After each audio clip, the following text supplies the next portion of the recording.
Setiap minggu pagi, Jonathan bangun dengan hati yang berat. Dia ingin sekali pergi ke gereja, tapi tanggung jawab pekerjaannya tidak memberinya banyak pilihan. Seringkali ia merasa bersalah karena tidak bisa hadir dalam ibadah.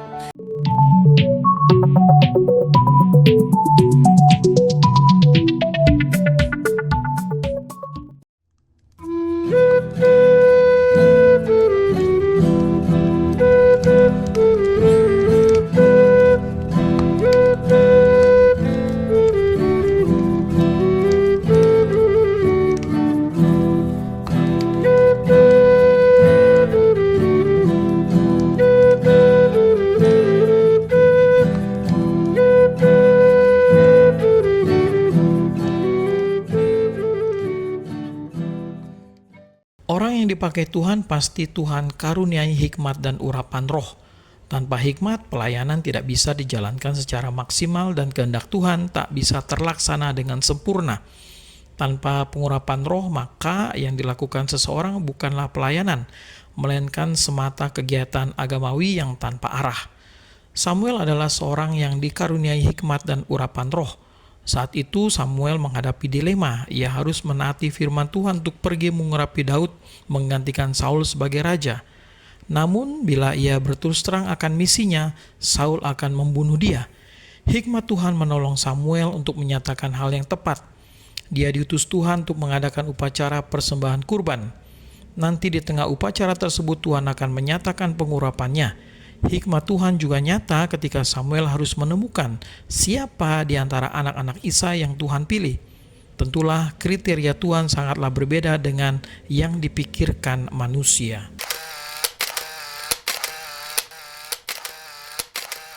Ada seorang pemuda bernama Jonathan yang tinggal di kota kecil.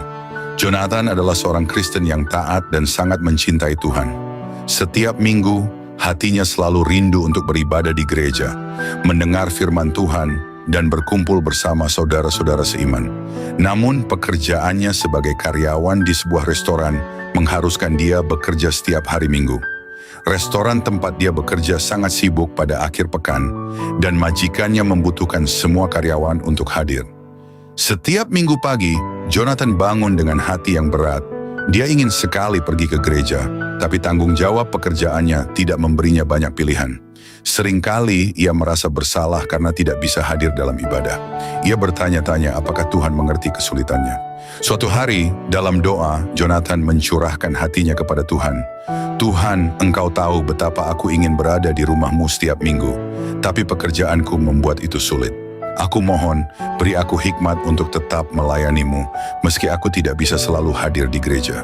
Setelah doa itu, Jonathan merasakan ketenangan di hatinya. Ia sadar bahwa meskipun dia tidak bisa selalu hadir di gereja, dia tetap bisa melayani Tuhan dalam kesehariannya, termasuk di tempat kerjanya. Tuhan menanamkan dalam hatinya bahwa ibadah bukan hanya soal berada di gereja, tetapi bagaimana ia hidup dan bekerja dengan penuh kasih dan integritas setiap hari.